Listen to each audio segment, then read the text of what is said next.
Buenos días. Quiero darles una cordial bienvenida a quienes hoy día nos acompañan en esta presentación del libro. Quiero saludar a Diego Pinto, director de vinculación, a Miguel Caro, al profesor, quien hoy día va a comentarnos el libro, junto al profesor Hugo Gerter. Esta publicación ha sido impulsada gracias a la unión de tres instituciones como son el Programa Interdisciplinario de Investigación en Educación y el Colegio de Profesores y Profesoras del Regional Metropolitano, al igual que la Universidad de Academia de Humanismo Cristiano. Es para nosotros muy importante desarrollar esta presentación en la Universidad Metropolitana de Ciencias de la Educación.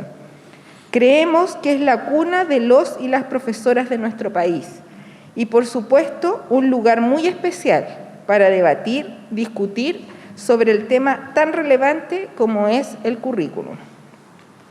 Los autores Mirta Abraham, María Virginia Ávila, Miguel Caro, Sonia Lavín, Andrea Rodríguez, Verónica Salgado, con Luis Osandón, editor, realizan un análisis crítico y recomendaciones para docentes y escuelas.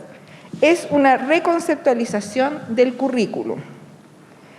Queremos dejar con ustedes al director de vinculación y con el medio y extensión de la UNCE, a don Diego Pinto, quien para referirse a esta actividad y su importancia para esta casa de estudios.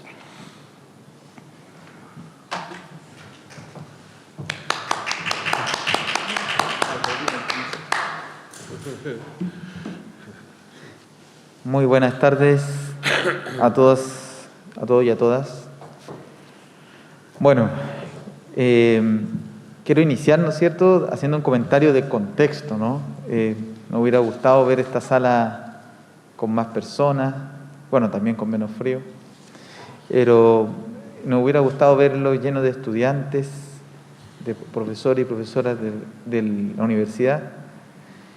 Pero más que lamentarnos, ¿no es cierto?, en cuanto a las posibilidades que nos entrega este libro y cómo se puede involucrar en los procesos formativos, lo lamentamos porque finalmente también da cuenta de los cambios que tenemos que hacer y que estamos haciendo a nivel institucional.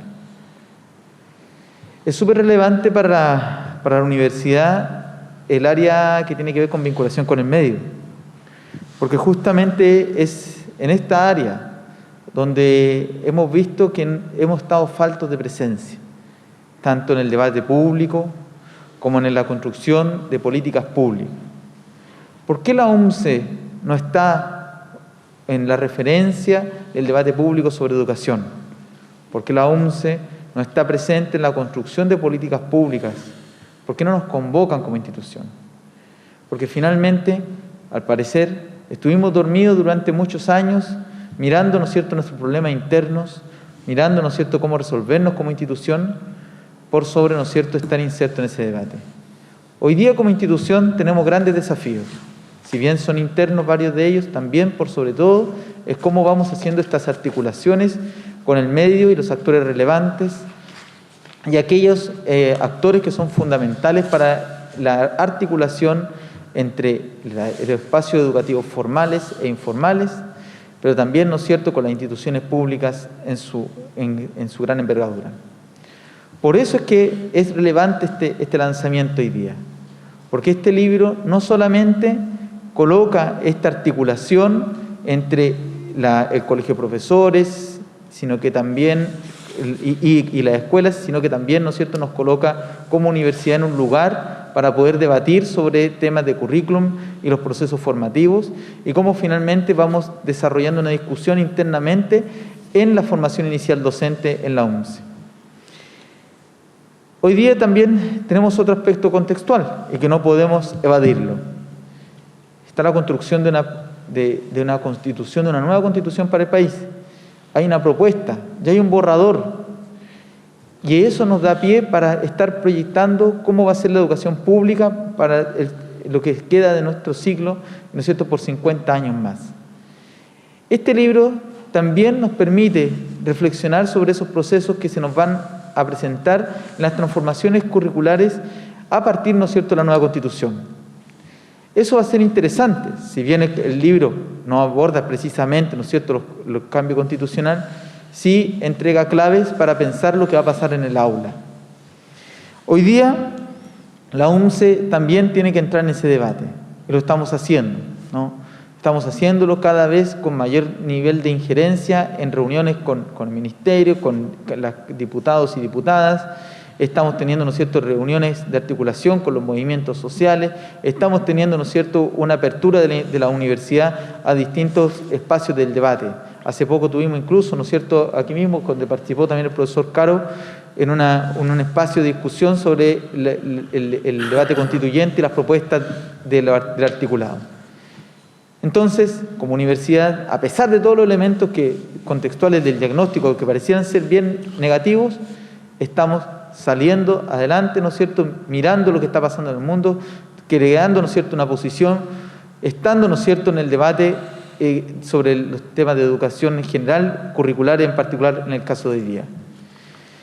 Bueno, quiero agradecer, ¿no es cierto?, al Colegio de Profesores y Profesoras Metropolitano, porque no solamente por considerarnos en esta actividad, ¿no?, que sabemos que fue, digamos, con bastante rapidez que hicimos esto, sino que además porque nos han considerado constantemente en muchas actividades. Y sigan considerándonos, vamos a seguir construyendo un camino en conjunto entre el Colegio de Profesores Metropolitano y la UNCE en todo lo que nos queda de aquí para lo que va a ser este nuevo Chile que estamos construyendo conjuntamente. Así que muchas gracias a todos y a todas. Perfecto. Gracias, director. En verdad es un honor para nosotros participar de cualquier iniciativa que surja de acá desde la universidad. A continuación vamos a presentar a quienes comentarán claves para el desarrollo del currículum.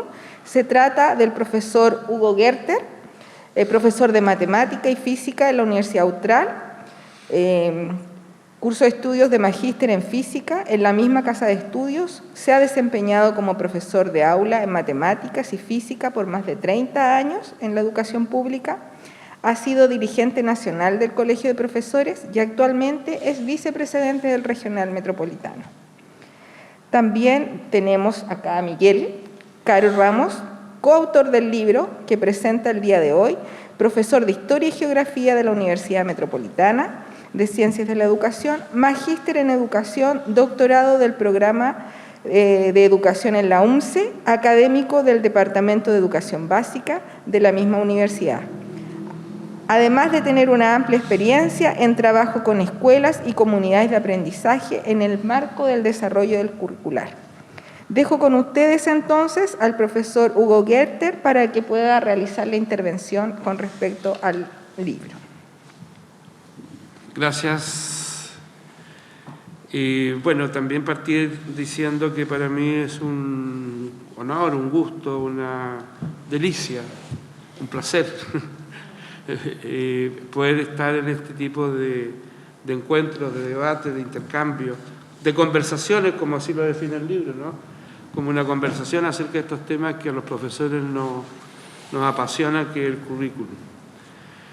Estos temas de currículum que no sé si a todos les pasó, pero cuando yo egresé de la universidad y este tema no era un tema esencial para los estudiantes y para los profesores que recién veníamos ejerciendo. Era un tema que la verdad se iba comprendiendo en la medida que se iba haciendo la carrera docente. No era un tema sustancial, es decir, no había ni siquiera la inquietud de hacerse las preguntas fundamentales del currículum. ¿Para qué se enseña? ¿Cómo se enseña? ¿Hacia dónde va esta orientación educacional? ¿Cómo se arman estos programas de estudio? ¿Hacia dónde apunta el ciudadano que queremos construir, el ser humano que queremos construir? Todas esas cuestiones comienzan a surgir más adelante y siempre estuvieron asociados a un ámbito academicista, intelectual. Y la idea ahora de trasladar esa discusión que antes era ajena a la realidad de los colegios, producto de una necesidad, ya hace que estos libros, y este libro en particular, tenga un valor muy significativo y que venga a ser una provocación. Y hay una invitación a los profesores a la reflexión, al estudio, al análisis de estas cuestiones fundamentales como son el currículo. Yo quisiera en esta oportunidad hacer una mirada rasante, un vuelo rasante sobre este libro, sobre la diversidad de enfoques que hay sobre el tema del currículo, cómo se mira de distintas aristas, de distintos ángulos el tema del currículo, como que trata de hacer desaparecer esa mirada fragmentada que nosotros siempre teníamos incorporada. Tú eres profesor de matemática y por lo tanto tu preocupación es trabajar sobre, ¿no es cierto?, tus planificaciones de matemáticas. Ya que no te importa o no te motiva o no te entusiasma conocer qué pasa con las otras asignaturas. Es decir, esa fragmentación en que fuimos educados, hoy día este libro trata de ponerle una mirada distinta. Entonces tiene un valor ya en sí importantísimo. Y por otro lado es un trabajo colectivo. Es otro valor. Es un trabajo colectivo asociado en tiempos donde la asociatividad y lo colectivo no es muy bien visto y no es muy bien valorado. Así que por ese lado también tiene ese otro enorme valor en instituciones tan importantes y tan relevantes como las que se mencionaron recientemente. Así que en este vuelo rasante yo quiero leer ya el trabajo desde mi punto de vista. Obviamente, podemos no coincidir con muchos de ustedes, pero como es una invitación al diálogo y a la reflexión, me atrevo a mencionarlo. En el capítulo primero, el profesor Abraham Magenzo nos invita a realizar las preguntas de fondo respecto al currículo. ¿Al servicio de quién y qué se intenciona preferentemente y preponderantemente en el currículo? Al servicio de los fundamentos ideológicos y filosóficos cambiantes, promovido por el poder, el Estado-Nación, al servicio de eso, al servicio de una postura más abierta y global, más concordante con el proceso de la globalización, multifacético de dimensiones económicas, políticas, religiosas, jurídicas y culturales, relacionadas entre sí todas aquellas de un modo complejo. El profesor Magenzo insiste en cuestionarnos ya las raíces y las orientaciones del currículum y expresa la existencia de tensiones curriculares permanentes e históricas de distinto orden, tales como centralización y descentralización del currículum, un currículo de formación general y uno de formación especializada, un currículum que mira hacia el pasado, presente, y el que lo hace preferentemente mirando hacia el futuro, un currículum que apunta a la homogeneización de los estudiantes y uno que toma en cuenta la heterogeneidad y la diversidad de los estilos de aprendizaje de los estudiantes, un currículo fragmentado o un currículo integral, un currículo legitimado por el profesorado y una escasa participación de los centros directivos, un currículo que pone énfasis en los valores universales, por ejemplo, derechos humanos, y el que enfatiza por sobre todo los valores particulares y locales, un currículo que apunta preferentemente a la formación para la productividad y uno que apunta a una formación holística integral.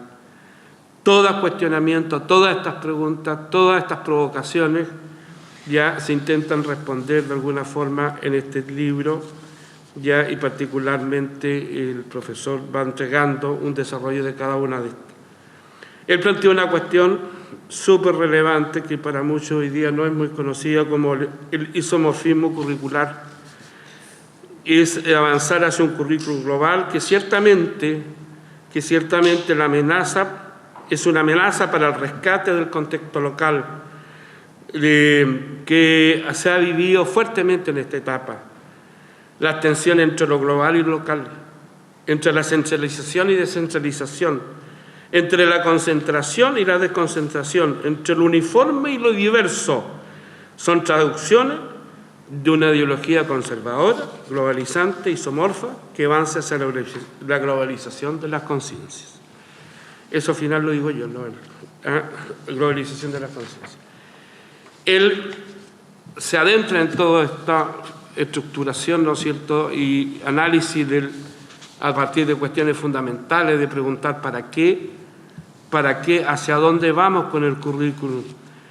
Y finalmente él dice por allí, responder a estas preguntas requiere aclarar el propósito central que intenciona por un lado el currículum nacional y por otro lado el currículum global, y ver el nivel de compatibilidad y divergencia que existen entre ambos. Es decir, siempre se va planteando la discusión ya como una tensión permanente y que es dinámica, que no siempre no van a ser los mismos cuestionamientos, a futuro irán a ser otros.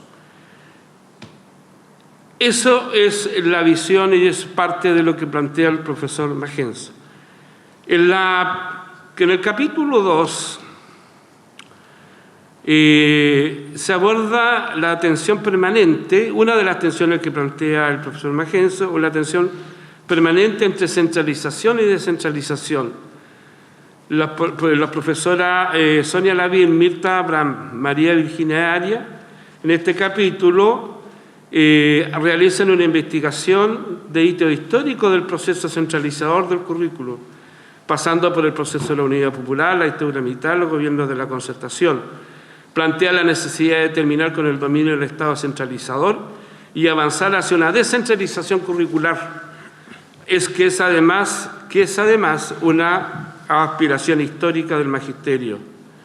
La visión de currículo que ella plantea es de un espacio dialéctico, de naturaleza social y profesional, donde se toman decisiones pedagógicas, epistemológicas, culturales y políticas. Y agregan, a partir de esta mirada de desarrollo curricular, entendemos que las comunidades escolares organizadas interpretan y reconstruyen el currículum, incorporando su visión de mundo y la diversidad cultural, social y económica que los caracteriza. No obstante, tal situación ha resultado escasa en los procesos de reformas desarrollados en el país. Más bien lo que ha predominado es una lógica de implementación en el cual se espera que los equipos docentes y directivos apliquen los lineamientos definidos por las autoridades centrales sin una participación significativa en la recreación e incorporación de nuevas problemáticas en el currículo. Poco avance ha habido al respecto, dicen ellas. En el capítulo 3, Andrea Rodríguez, ya en el título que ella plantea, niveles intermedios y sus posibilidades para el desarrollo curricular, es el capítulo, a mi entender, más brutal de todos, ya que describe todo el proceso administrativo y pedagógico de la instalación del actual sistema educacional economicista neoliberal, como la institucionalidad se construye para estos fines ideológicos. Andrea Rodríguez analiza tensiones y posibilidades para el desarrollo curricular desde la dimensión institucional. Aborda los horizontes para el desarrollo curricular de los establecimientos públicos, municipales y servicios locales.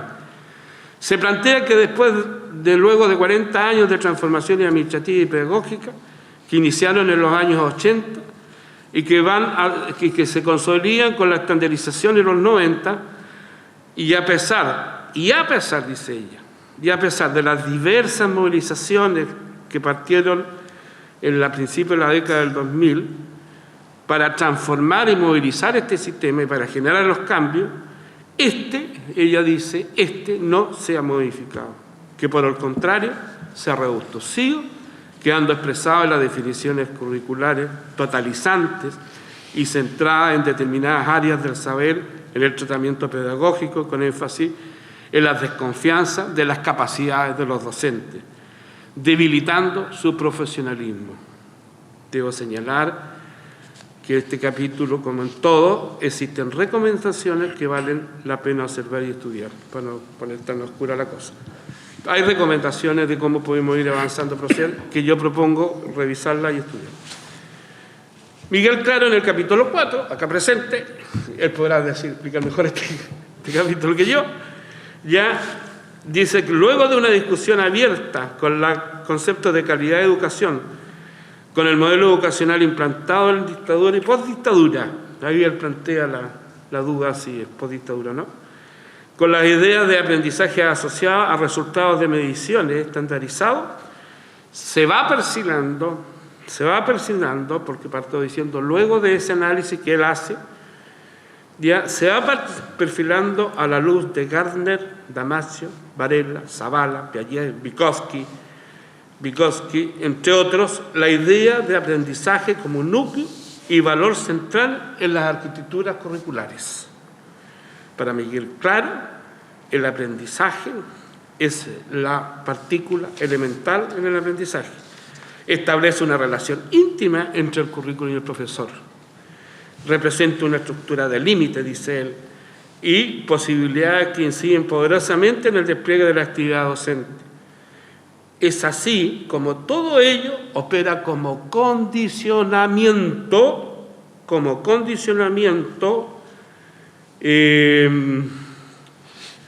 muchas veces poco visible, de que los estudiantes terminen asimilando como aprendizajes.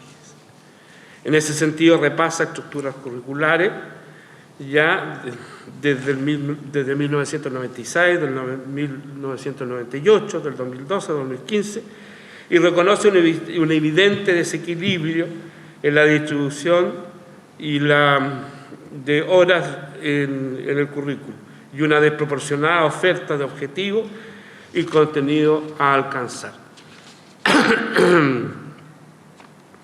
Aquí hay una hoja vacía que no sé por qué quedó. Chuta. Ya coincide en que la mercantilización del modelo educativo neoliberal no se ha visto sustancialmente modificado, manteniéndose la competencia y la fragmentación del sistema. Recomiendo una construcción, la recomendación es bastante interesante, recomiendo una construcción curricular democrática y coherente. Yo me quedo con eso. Capítulo 5, los dilemas del contenido del contexto del currículum nacional. Luis Osandón nos pregunta de nuevo, nos provocan acá de nuevo, ¿a qué se va la escuela? ¿A la escuela se va a aprender materia? Pregunta él. Y surgen respuestas de todo tipo.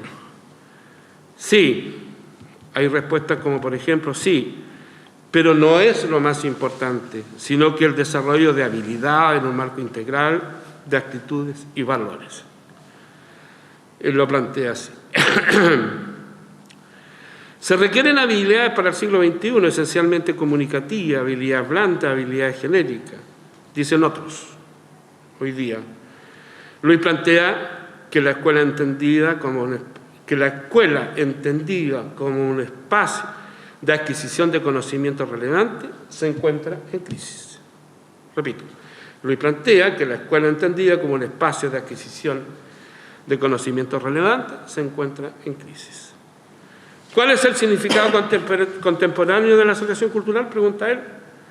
Plantea que es de interés volver a reflexionar sobre forma y procedimientos que los actores e instituciones dan origen a la selección cultural y cómo se determina lo que es valioso para un sistema escolar en determinado momento histórico.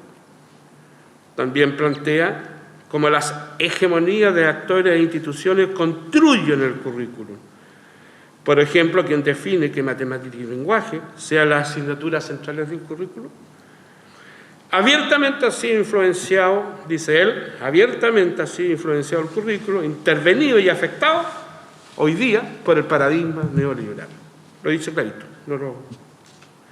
También repasa los contenidos de las bases curriculares y la noción de cobertura curricular. Para concluir, cito su síntesis. Se trata de poner el foco Se trata de poner focos permanentes de los contenidos que son expresión de una cultura dinámica y problemática, pero que sin su rol activo de las y los docentes, corre el riesgo permanente de volverse intrascendente. En conclusión, este libro, con mucha información, dejo 2 capítulos afuera porque me concentro en el tema curricular en general. En conclusión, es un libro con mucha información, concepto, estudio y reflexión. Es un libro para estudiarlo, para analizarlo, para conversarlo, junto a otros profesores. Es un libro provocador, un libro necesario, un libro que necesitamos potenciarlo y desarrollarlo. Finalmente, agradecer a este grupo de académicos, a este grupo de investigación en política e innovación curricular, GPIC, por este gran aporte. Muchas gracias. Gracias, profesor. Invito ahora a Miguel Caro para que pueda mostrarnos su interpretación con respecto a lo que él logró desarrollar como uno de los coautores. Gracias. Bien, muchas gracias. ¿Se escucha, cierto? Y primero agradecer la presencia de las y los valientes que están en este espacio de presentación de un libro de currículum, precisamente en un contexto donde el tema curricular no es parte del debate, no ha sido históricamente, por lo menos en términos de historia reciente, parte de la discusión en la construcción de la identidad y de la cultura docente. Y uno observa no solo por los públicos reducidos, sino también por la reducida cantidad de actividades que se hacen en torno a la reflexión curricular, que es un síntoma, digamos, de la crisis que, yo diría, de la crisis de sentido que tiene la educación chilena. Es parte de la crisis de sentido. Y por lo menos yo, digamos, levanto la idea de que la crisis educativa en Chile no es una crisis de aprendizaje, es una crisis efectivamente de orientación, digamos, hacia dónde va y qué es lo que la explica, qué es lo que la fundamenta.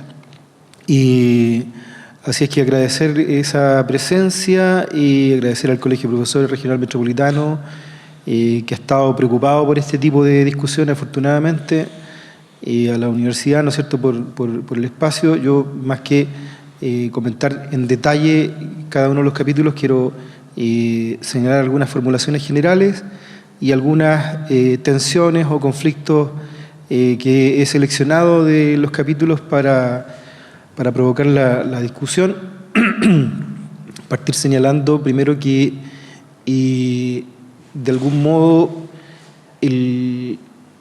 este libro es un intento que no sabemos todavía si se va a quedar en eso o va a lograr trascender un poco más, pero es un intento por reposicionar la discusión curricular en Chile. Eso es lo primero. Es un intento, yo diría, casi desesperado por quienes nos hemos ido agrupando en torno a la temática del currículum para decir, aquí hay un urgente y clave espacio de discusión educativa. Y es un libro que recoge, yo diría, parte importante de las discusiones fundamentales en torno al currículum, tanto en su diseño como en su desarrollo, vale decir, tanto en la manera en que se construye y las características que tienen los diseños curriculares en general, como la forma en que se comprende y se despliegan los espacios educativos en sus distintos niveles. El libro transita entre esas dos, entre esos dos lugares, diseño y desarrollo, a pesar de su título, digamos, de que está dedicado al concepto de desarrollo curricular, pero es imposible pensar el desarrollo de un currículum, el despliegue de un currículum sin advertir cuáles son las características que tiene el diseño, digamos, que enmarca el desarrollo.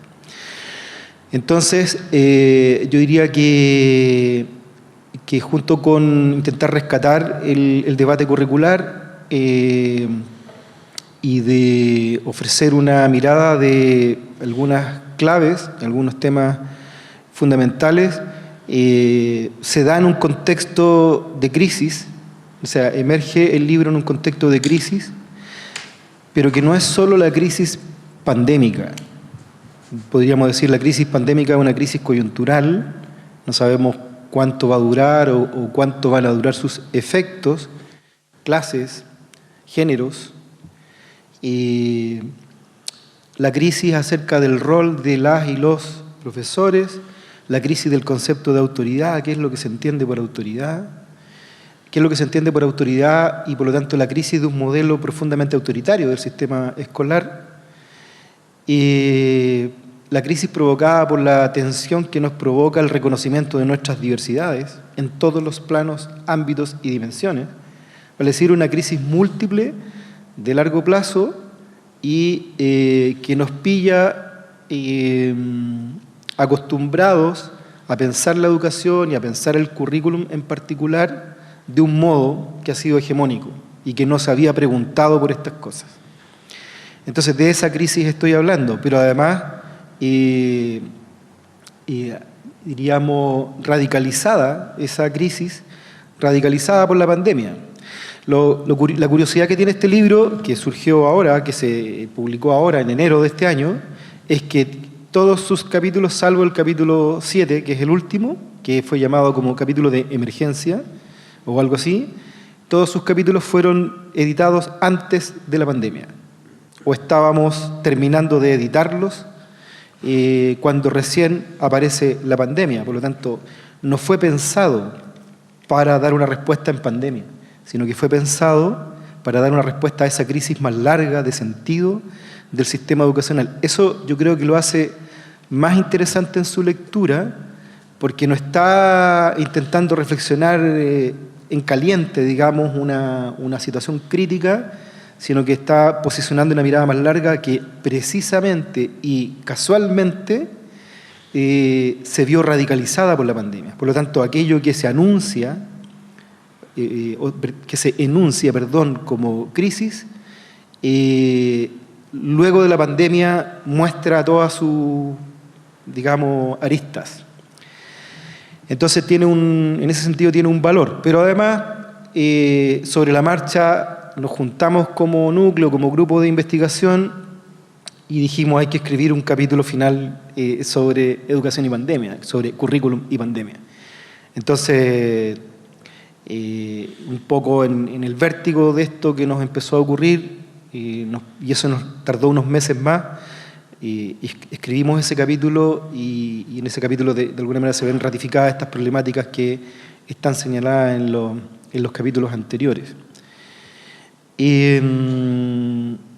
Hay otro elemento de contexto que lo señalaba el director de vinculación con el medio, Diego Pinto, que es muy relevante, y es que estamos también en medio de una discusión sobre cambio constitucional, y si bien el libro no hace referencia explícita o sistemática al tema del cambio constitucional, sí dialoga, si uno mira lo que resolvió la Convención en materia educativa, hay un diálogo y una relación directa entre el libro y aquello que está resuelto en la Convención, porque formaba parte de nuestras preocupaciones, o sea, porque nuestras preocupaciones en realidad, por la vía de la participación de distintos actores en el debate, finalmente también se hacen presentes en la discusión constitucional.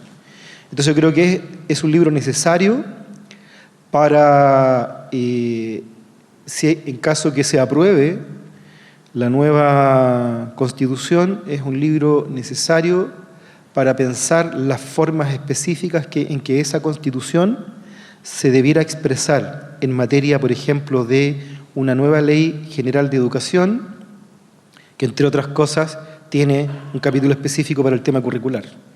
Entonces es un material valioso, creo yo, para ese debate.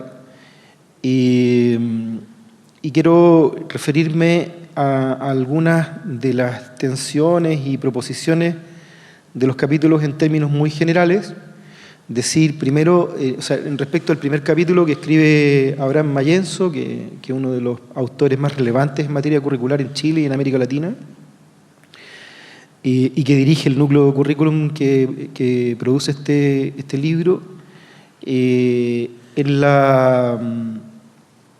el conflicto entre pensar un currículum para el mundo o un currículum global versus pensar un currículum para el Estado-nación chileno, que es un concepto que ya también se está desdibujando.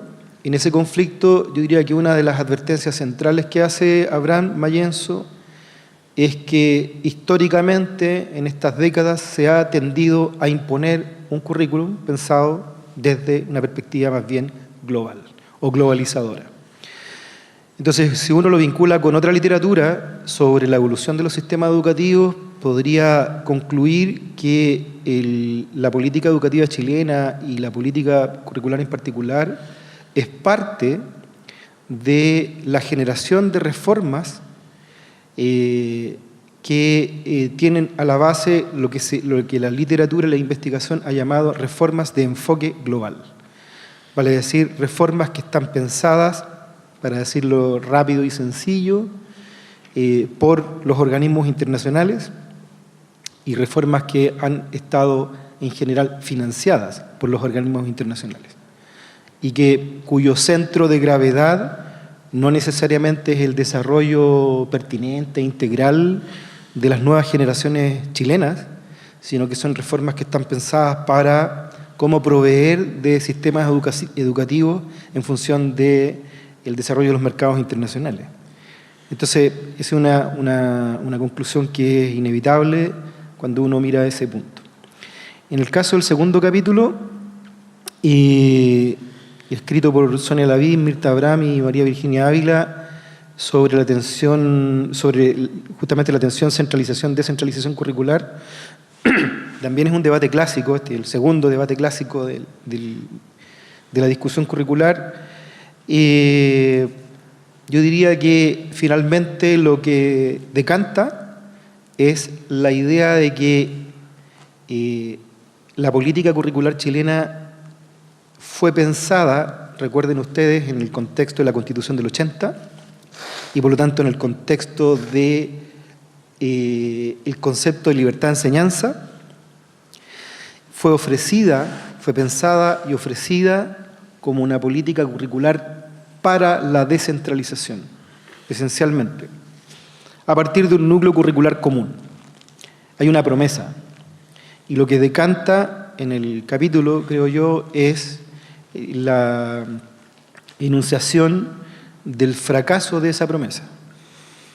Si uno piensa cuántas o qué porcentaje de escuelas en Chile ha logrado construir planes y programas propios, que es la forma más operacional en que se expresa este concepto de descentralización, la verdad es que la investigación señala que no es más allá del 10 o el 12%, y que son escuelas en general correspondientes al segmento socioeconómico, diríamos, alto, ABC1, o escuelas confesionales, pero que no ha impactado en el grueso del sistema escolar chileno, por lo tanto una política fracasada. Y con todo lo que ello significa, en términos de imponer un estándar curricular nacional y con todo lo que implica, digamos, la ausencia de participación de las comunidades en el proceso de definición del currículum en las escuelas. Entonces, habida consideración del contexto actual hacia dónde debiéramos transitar, vamos nuevamente a prometer una política de descentralización curricular, pero la anterior fracasó. Entonces tendríamos que repensar precisamente qué es lo que se ha entendido por descentralización curricular. Y en ese contexto, ¿qué es lo que se ha entendido y qué es lo que se va a entender por currículum nacional? Que es otra categoría clave, diría yo. Sobre todo cuando la Constitución nos declara Estado plurinacional. En el caso del capítulo escrito por Andrea Rodríguez, capítulo 3, sobre niveles intermedios y educación pública, y probablemente este sea uno de los temas más invisibles de la discusión sobre el currículum, pero que es necesario abordar, y agrega una arista que es potencialmente muy prolífica para pensar lo curricular, y es, preguntarse en el fondo, ante un diseño curricular X, de tipo nacional, y ante unas eventuales políticas de descentralización, ¿cuál es el rol que le cabe no al profesor o profesora de aula solamente al interior de su sala de clase o de su escuela, sino que cuál es el rol que le cabe a los niveles intermedios? Probablemente una de las cosas más relevantes que intenta plantear ese capítulo es que finalmente lo que ha ocurrido es más bien una lógica de desconcentración administrativa, donde son intrascendentes el tipo de decisiones de orden curricular que se toman, o bien son parte de la correa transmisora de la estandarización, vale decir, son mecanismos de reafirmación de una cierta lógica de diseño curricular nacional. Por ejemplo, la preocupación por la cobertura curricular, por ejemplo, la preocupación por el rendimiento, por ejemplo, la preocupación por el control, finalmente, ¿ya? Entonces ahí hay una tensión. ¿Cómo debiéramos pensar el sistema? A propósito de la creación de los servicios locales, ¿por qué se llaman servicios locales de educación? ¿Por qué no se llaman sistemas locales? Para ser pensado, digamos, ecológicamente, como, no como entidades agregadas, las escuelas como entidades agregadas, sino que efectivamente como redes que se retroalimentan y que tienen unos circuitos de trabajo que les dan identidad y que les dan proyección estratégica. En fin. Entonces creo que allí, desde el punto de vista institucional, esa arista es muy relevante a la hora de pensar el currículum. Uno podría pensar cuál es la diferenciación del servicio local Barrancas en términos curriculares, o el servicio local de la Araucanía en materia curricular. ¿Qué es lo que debiera aportar un nivel intermedio a la definición de esos currículum? Entonces ahí hay actores y niveles claves. En el caso del capítulo 4, que es el capítulo que yo escribí, solo decir que en el contexto de una concepción de calidad, de un paradigma de calidad que precisamente, que viene del mundo de la teoría económica y de la empresa como concepto, y que lo que busca es como objetivar ciertos rasgos y ciertas características de los procesos educativos, objetivarlo en el sentido de poder emitir juicios globales, universales, para efectos de comparación, y por eso que el concepto de calidad es un concepto mercantil, y en el marco de la estandarización que le sigue a ese concepto, finalmente, diríamos, raya para la suma, lo que se constituye como aprendizaje es de un nivel de reduccionismo enorme, en el sentido de que termina llamándosele aprendizaje al binomio contenido-habilidad. Y esto es como una religión, digamos. Si uno va a cualquier escuela y le pregunta a cualquier directivo, profesor o profesora qué es el aprendizaje, y la respuesta va a ser, bueno, son los contenidos y habilidades que deben adquirir los estudiantes. Ese mantra es una degradación profunda de la discusión, la complejísima discusión sobre el aprendizaje de muchísimas décadas. Y entonces ahí hay una problematización en torno a superar esa noción.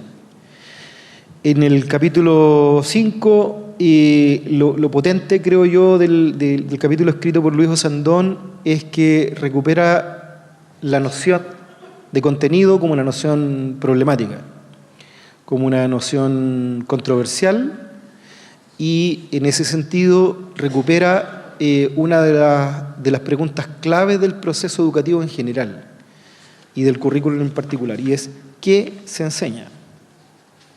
Porque el sistema completo ha girado en torno a la pregunta acerca de cómo se enseña algo. Y esa es parte de la crisis.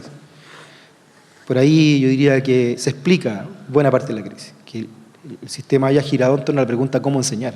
Porque cuando yo parto por esa pregunta ¿cómo enseñar? Y entiendo que la pedagogía es responder a la pregunta ¿cómo enseñar? Dejé atrás en el armario, sin revisar, sin discutir, la pregunta ¿qué es lo que se enseña y para qué se enseña algo? Yo diría que ese es uno de los hitos fundantes, epistemológicamente hablando, de la crisis del sistema educativo chileno, que es pensar la pedagogía en la dimensión de la relación social, vale decir, de la interacción o de las formas de interacción respecto de algo que no se discute. Esa dimensión de la pedagogía, que es una de las dos grandes dimensiones de la pedagogía, la relación social, se le sustrae, se le expropia la otra dimensión de la pedagogía, que es cuál es el contenido de esa relación.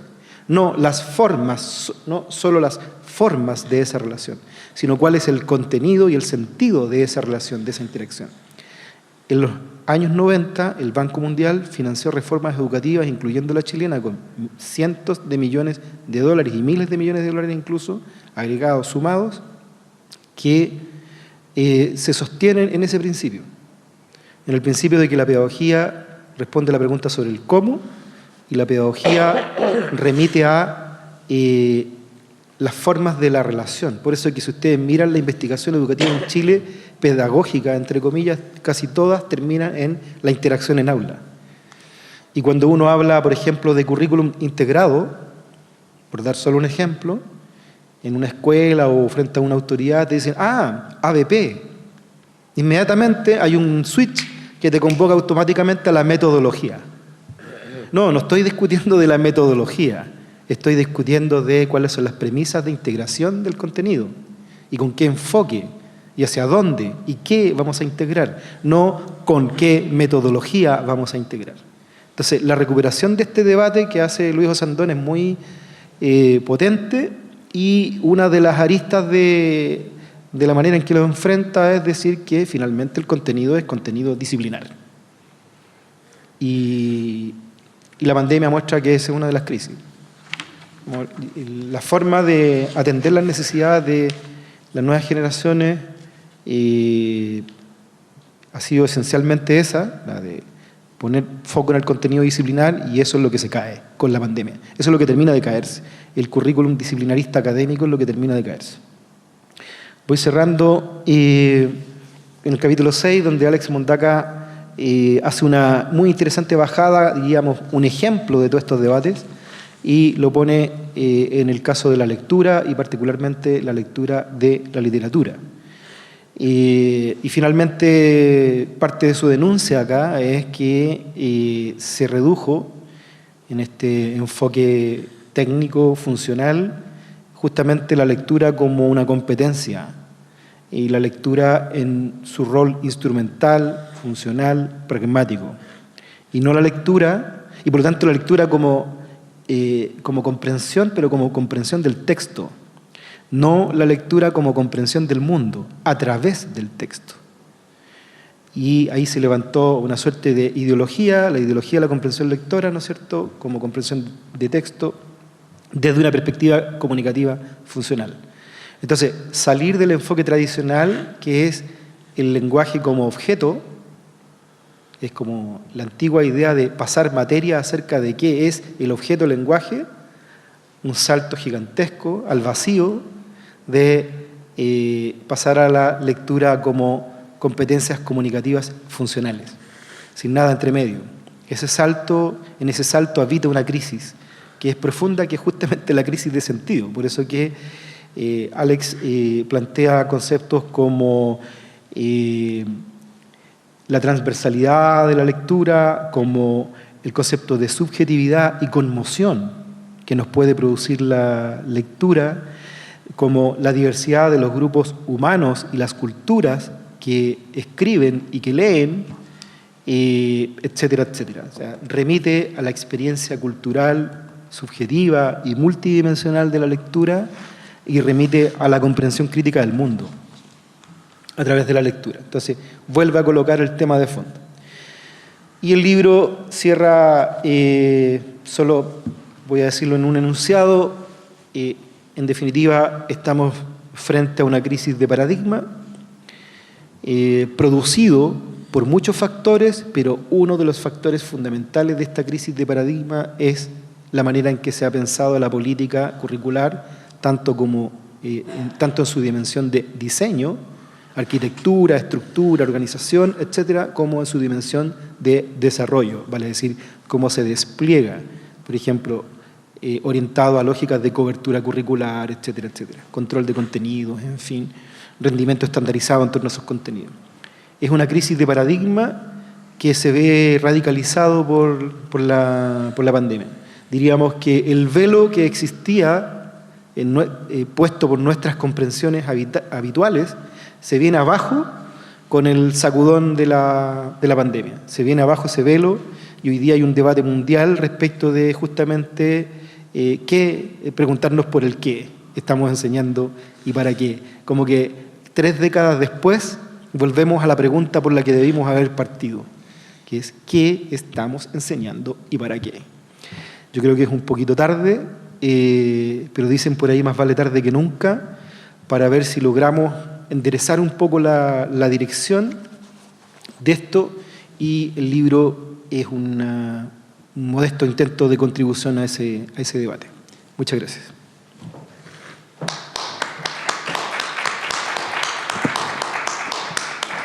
Gracias, Miguel. Estamos finalizando. No sé si las personas que están participando tienen alguna inquietud que quisieran plasmar o consultar a Miguel o a Hugo. Darles la posibilidad de la palabra. ¿Sí? ¿Está al micrófono?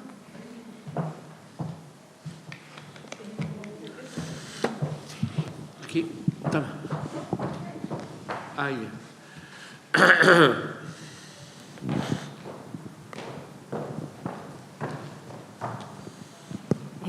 Primero, darles buenos días a todos. Gracias por darnos esta posibilidad de conocer el libro. Mi nombre es Soledad Castillo, soy profesora del Departamento de Educación Básica, colega de Miguel. Bueno, agradecer la posibilidad de instalar esta conversación a través de este libro, de instalar una necesidad respecto a darnos la posibilidad de construir currículum también. En la medida en que nosotros tenemos acceso a esta nueva mirada respecto a qué es currículum, podemos participar de alguna manera de la construcción amplia de lo que es este tema. Más allá del comentario respecto a esta necesidad de resignificar también el rol educativo en términos de qué manera esta resignificación curricular también nos permite reposicionar el rol docente, en términos de no ser solamente un actor que entra a la sala de aula a materializar a través de una acción concreta lo que es la educación, sino que también como ciudadanos que tenemos la obligación de instalar en la sala de aula una visión global de lo social, entendiendo el currículum como una labor sociopolítica y no solamente como un dispositivo de organización. Entonces, comprendo que la creación de este libro es una de las acciones que se instalan para dar la posibilidad de nosotros como docentes poder abrirnos a esta amplitud de reelaboración de lo que es la tarea docente. Y en ese sentido yo también quería preguntar solicitarle a Miguel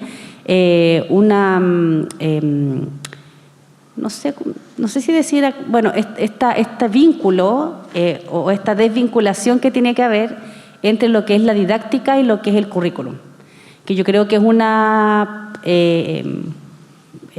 discusión que es necesaria abordar en términos de lo que efectivamente comentabas de haber tenido como tarea central por tanto tiempo el cómo y no el qué y el para qué. Entonces yo creo que ahí hay una necesidad de desinstalar esta perspectiva didáctica que está tan enraizada y a través de la perspectiva curricular más sociopolítica poder problematizar efectivamente y reinstalar el qué y el para qué. Entonces me gustaría escuchar un poquito algún comentario sobre eso. Sí. Eso. Perfecto. Respondo al tiro, ¿cierto? Mira, es una pregunta bien relevante porque, voy a decirlo de esta manera, un poco generalizadora y tal vez un poco ruda, digamos. Y es que la relación entre didáctica y currículum en las políticas educativas ha sido históricamente, por lo menos en las últimas décadas, una relación inversamente proporcional. Vale decir, mientras menos presencia ha tenido la discusión curricular, mayor presencia ha tenido la discusión didáctica. ¿Qué indica esto? Estoy dando un dato realidad, digamos, o sea, es cosa de pensar las mallas curriculares de la formación de profe, digamos, donde el altísimo porcentaje de las actividades curriculares están vinculadas a la didáctica, didáctica de esto, de lo otro y de más allá. De hecho, los modelos de formación inicial en Chile se orientaron o han tenido una tendencia muy marcada hacia modelos de una epistemología también binaria, que es disciplina más didáctica. Como hay que enseñarle el contenido disciplinar y la forma de enseñarlo. Y eso ya mató la pedagogía. Entonces, casi todas las universidades han tendido a esa lógica. Entonces, describo lo que ha ocurrido. En ese sentido, creo que lo que ha pasado justamente es una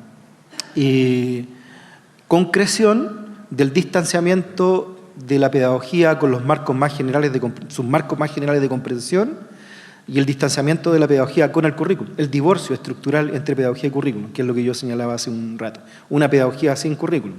Entonces, el poner el foco en la didáctica, sin lo anterior, no estoy diciendo que no haya que poner un foco en la didáctica, sino que poner el foco en la didáctica sin todo eso que enmarca, es partir por la pregunta por el cómo, porque si bien la didáctica tiene debates, hay distintos enfoques didácticos, hay didáctica crítica, didáctica más compleja, etc.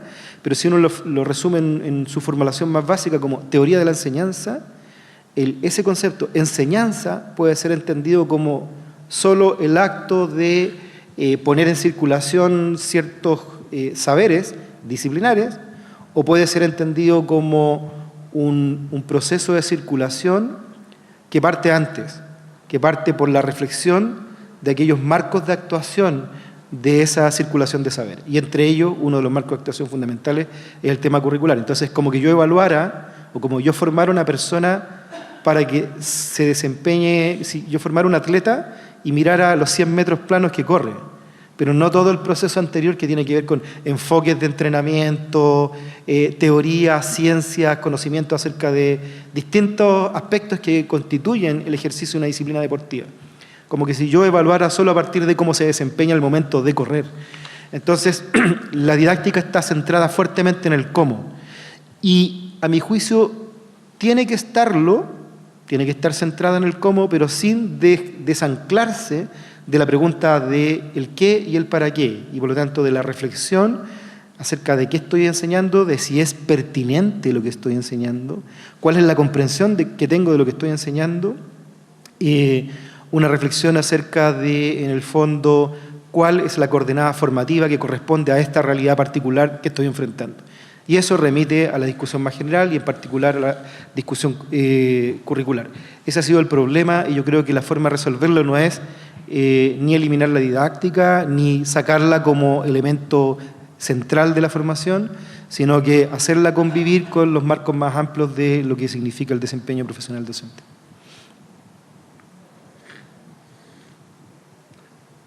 ¿Alguien más quiere hacer alguna consulta?